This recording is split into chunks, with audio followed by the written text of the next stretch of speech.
Morning students, this is class 12th maths lecture 5th of chapter 3rd matrices. First of all, we will discuss some questions of exercise 3.3 which I have given you homework in the previous lecture.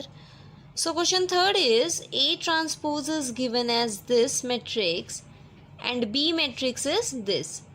Show A minus B whole transpose is equal to A transpose minus B transpose.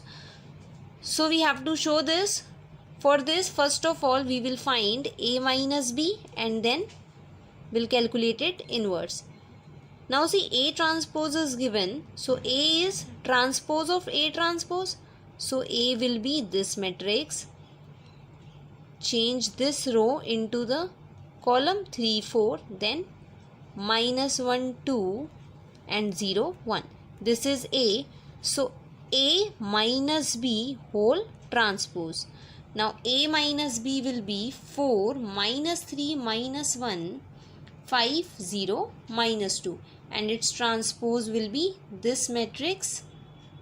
This is the first column and this second row will be now second column, right?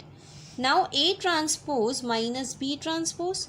So A transpose is already given. B transpose will be this. Right, B is given this. You can calculate B transpose by yourself now and you will get it this. So these two matrices are equal, therefore this is what we wanted to show. Now question number 6 is, second part is A is given as this matrix and we have to show A transpose A is the identity matrix. So A transpose will be sin alpha cos alpha, and this second row as second element minus cos alpha sin alpha into A. Product is possible. Now product will be first row of this first matrix with the first column of the second matrix. So you will get sin square alpha plus cos square alpha. Then the A12 element will be sin alpha cos alpha minus sin alpha cos alpha. This element will be sin alpha into cos alpha minus sin alpha into cos alpha. And this element will be cos square alpha plus sin square alpha. Now see, the value of this sin square alpha plus cos square alpha is 1. So in place of these two you will get 1 and value of these will be 0 because they will cancel out each other, right? So you will get an identity matrix 1, 0, 0, 1. Clear? Now question number 8. If A is the matrix given as 1, 5, 6, 7, second part is that you have to show that A minus A transpose is skew symmetric. So for this, first of all, find out A minus A transpose. So this is matrix A minus A transpose will be this 1, 6, 5, 7 and then subtract them A minus A transpose. So you will subtract the corresponding elements. So you will get 0 minus 1, 1, 0.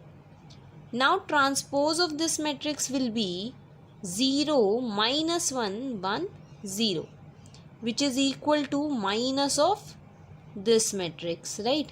Therefore we can say A minus A transpose is skew symmetric matrix. Now in question number 11, it is given that A and B are symmetric matrices. That is, A transpose is equal to A and B transpose is equal to B. We have to show that this is a skew symmetric matrix AB minus BA. Therefore we will show that transpose of this matrix AB minus BA is minus of AB minus BA. So first of all, transpose, this transpose is equal to AB whole transpose minus BA whole transpose.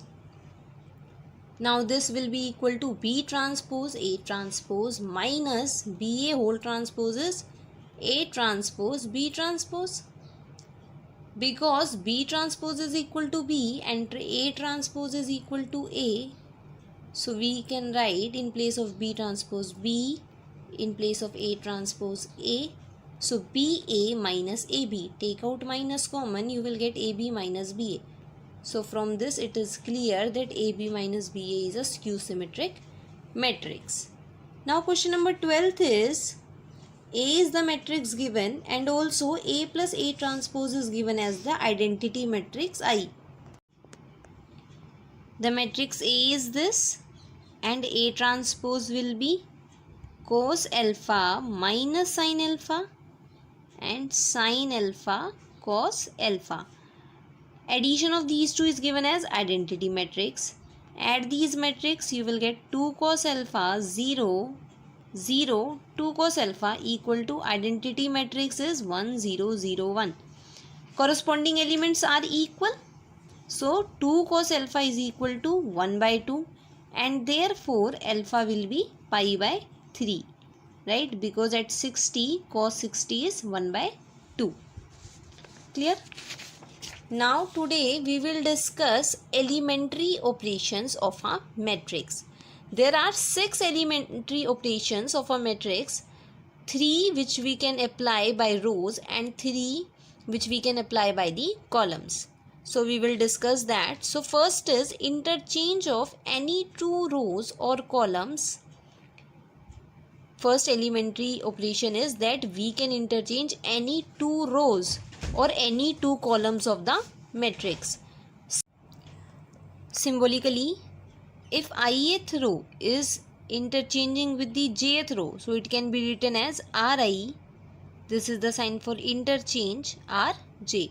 Or similarly for columns, Ci interchanging with Cj.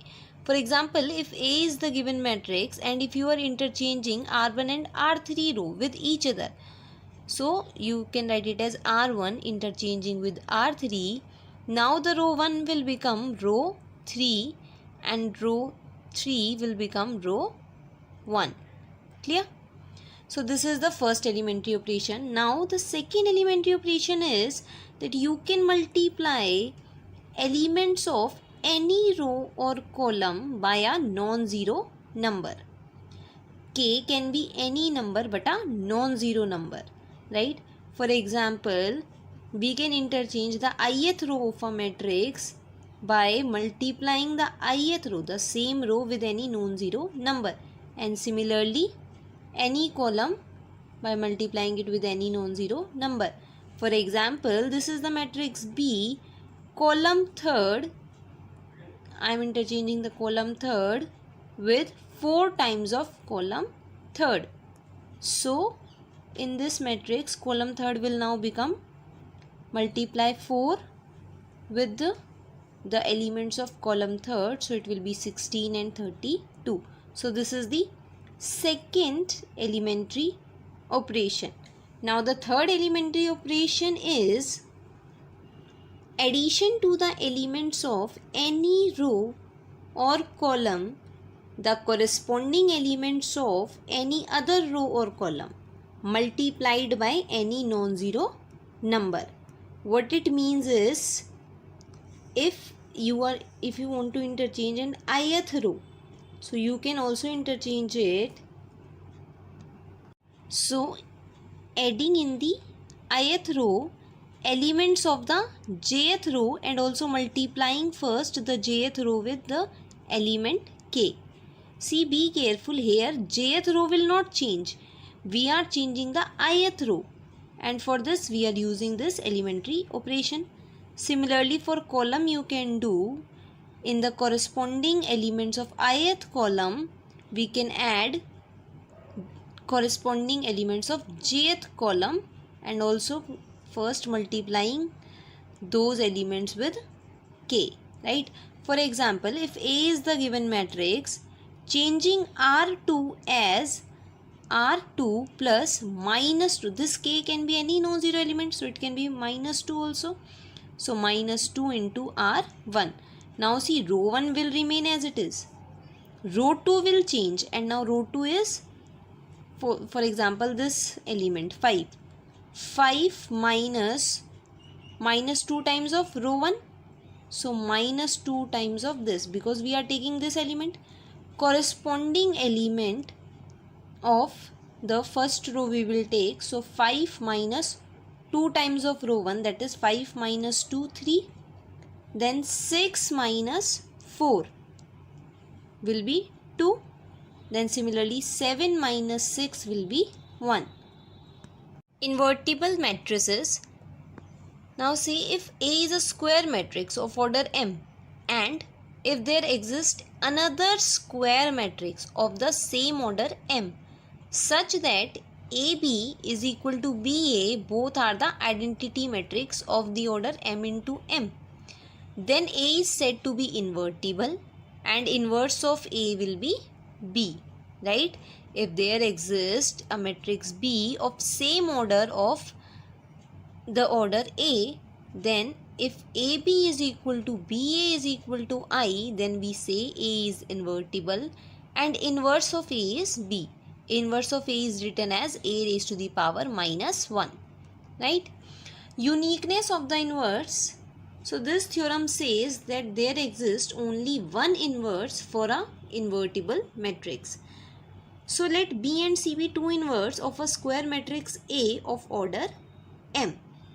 So we have to show that B is equal to C because there is a unique inverse of a matrix.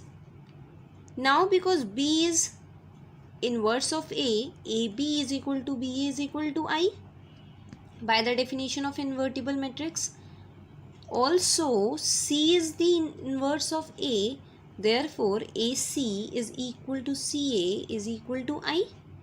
Now taking B, we can write it as B into identity matrix. In place of this I, now we are using AC because I is the product of A and C.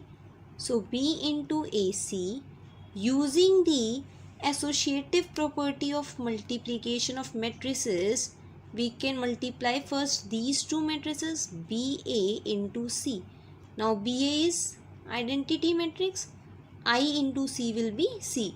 Therefore B is equal to C. So we can say inverse of a matrix is unique if it exists.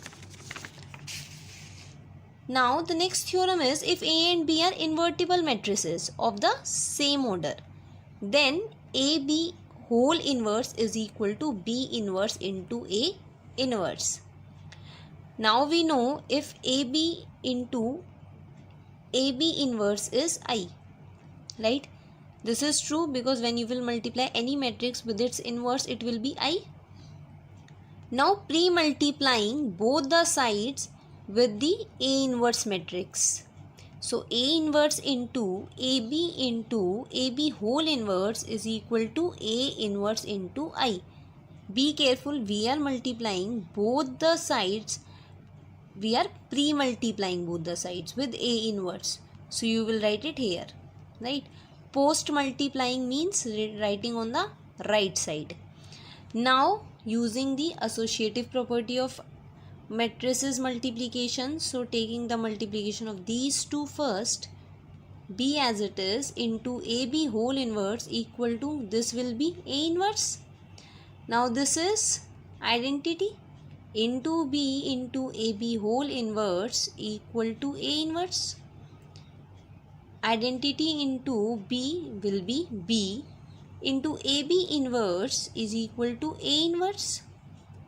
Now pre-multiplying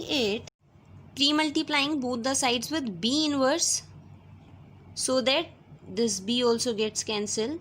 So B inverse into B, AB whole inverse is equal to, pre-multiply किया है, therefore it will come on this side B inverse into A inverse.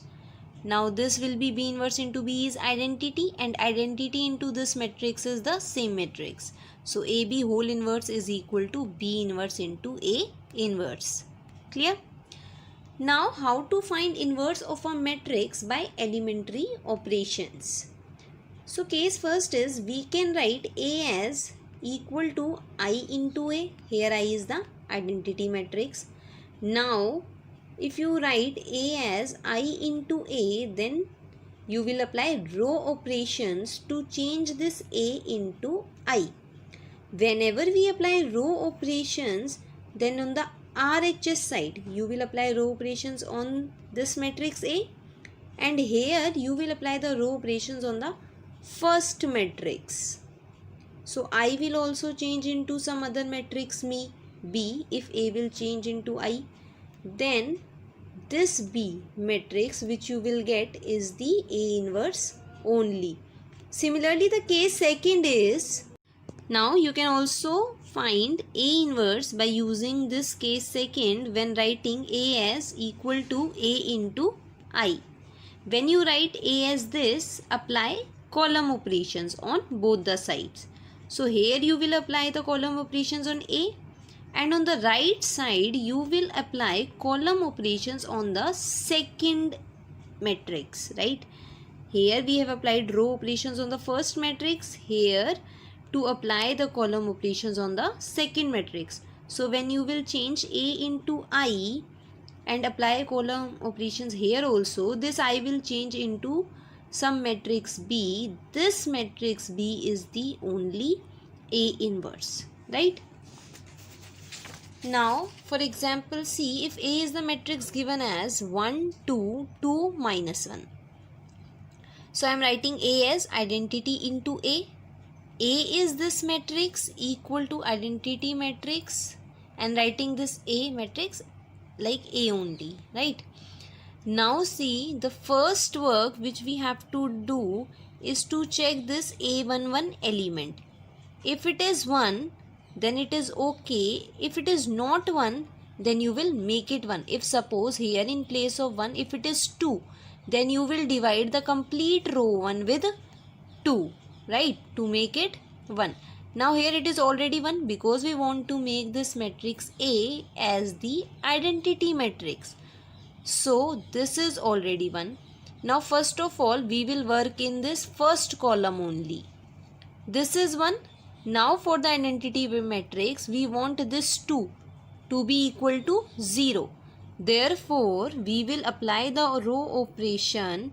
Row 2 changes to row 2 minus 2 times of row 1, because we want in place of this 2 we want 0, which we will make by using this 1, right? We are working in this first column where we are given with this 1. Now we want this 2 to be equal to 0.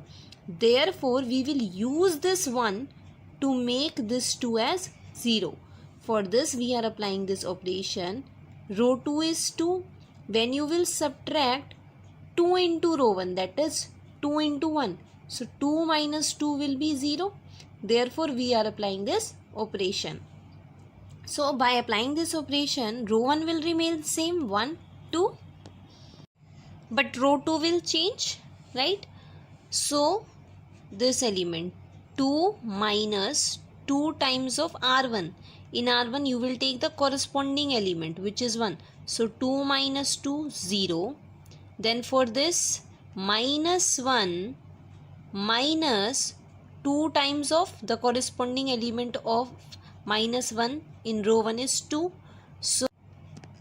So minus 1 minus 2 times of 2 which is 4. So you will get minus 5 equal to, now on the right hand side we will apply the row operations on the first matrix.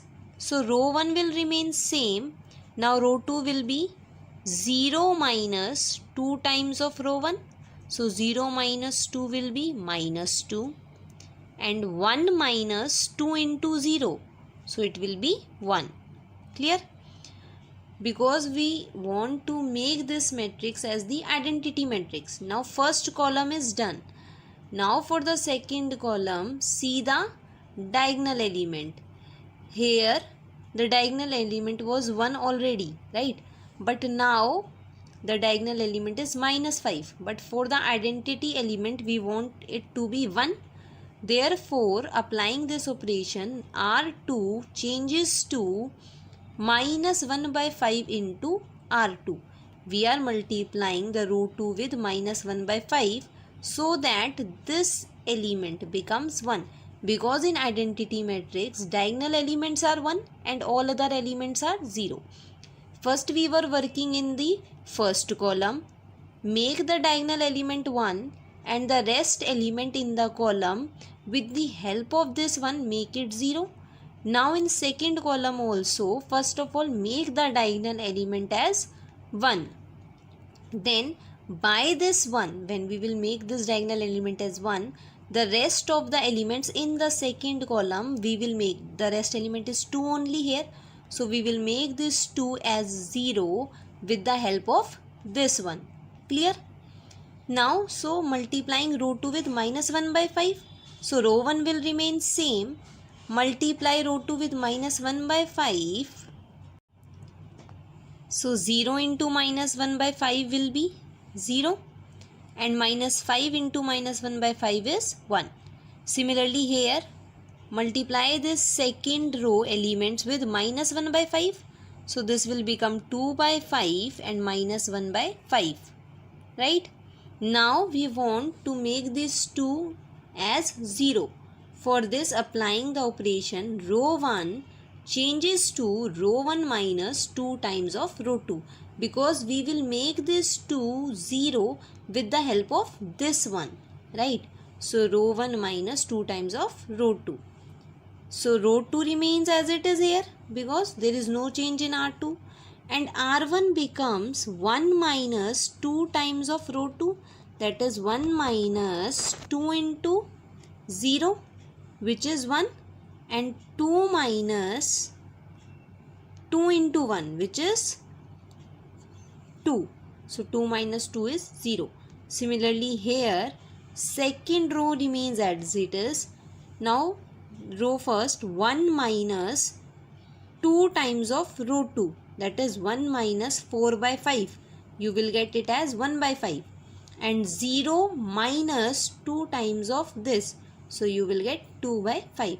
Now see, this is the identity matrix. Therefore we can say this is the A inverse. Clear? This is how we calculate A inverse. Let us take one more example. A is a square matrix of order 3. Writing A is equal to I A. A is this matrix, I is the identity matrix. Now we want to change this A into the identity matrix, right? By applying row operations. So first of all we will work in the first column, right? In first column we want first element to be 1 and the rest element to be 0. Now you can see the first element in this is 0 and this element is 1. So if we interchange these two rows, then we will get 1 as the first element which we want. Therefore applying the operation, row 1 interchanges with row 2. So row 2 will become row 1, 1, 2, 3, and row 1 will become row 2, 0, 1, 2. Row 3 as it is. Similarly here interchanging the two rows, right? Now we want other elements except the diagonal elements, the other elements in this first column. We are working in this first column only. This is 1. We want the other elements to be 0. Now this is already 0. So we just have to make this 3 as 0 by using this 1, right? So row 3 changes to row 3 minus 3 times of row 1. If you subtract 3 from this 3, then it will become 0. So 3 minus 3 times of row 1, that is 3 minus 3 into 1. So it will become 0. Then 1 minus 3 into 2, because corresponding element of for 1 is this 2 only. So 1 minus 3 into 2, that is 1 minus 6, which is minus 5. And then 1 minus 3 into 3, which is 1 minus 9. So it will be minus 8. Equal to, similarly here, row 3 will change. So 0 minus 3 into 0 will be 0. 0 minus 3 into 1 will be minus 3. And 1 minus 3 into 0 is 1, right? If you are not getting this, then you can write in your rough notebook and you can check it. Only these values will come. Clear? Now because first column is done, we will now work in the second column. In second column, we want this element to be as 1 and the rest to be as 0. So our first work is to make this element as 1, but it is, we can see, already 1. So we will make these two elements as 0. So first of all, to make this 2 as 0, we will take the help of this 1, right? So changing R1 into R1 minus 2 times of row 2, because 2 minus 2 will be 0, right? So changing R1 as R1 minus 2 times of row 2. So now R1 will become 1 minus 2 into 0, which is 1. 2 minus 2 into 1, which is 0. And 3 minus 2 into 2, that is 3 minus 4, which is minus 1. Right? Similarly, here also apply the same operation. 0 minus 2 times of 1 is minus 2. Then 1 minus 2 times of 0 is 1. And 0 minus 2 into 0 will be 0. Right? We do not want any change in row 2. So write row 2 of both the matrix as it is. Now see row 3. This minus 5 we want make it to 0. Right? So in row 3 apply the row operation R3 plus 5 times of R2. It should be R2. So now row 3 will change to 0 plus 5 times of row 2, which is 0. 0. Then minus 5 plus 5 times of 1. So you will get 0. Then minus 8 plus 5 into 2, that is minus 8 plus 10. So you will get 2. Now for here also apply the operation on the third row. 0 plus 5 times of 1, 5. Minus 3 plus 5 into 0 is minus 3. And 1 plus 5 into 0 is 1. Clear? Now our second column is also done. Diagonal element is 1 and the rest elements are 0. Now we will move to the third column. So first of all we will make this diagonal element as 1.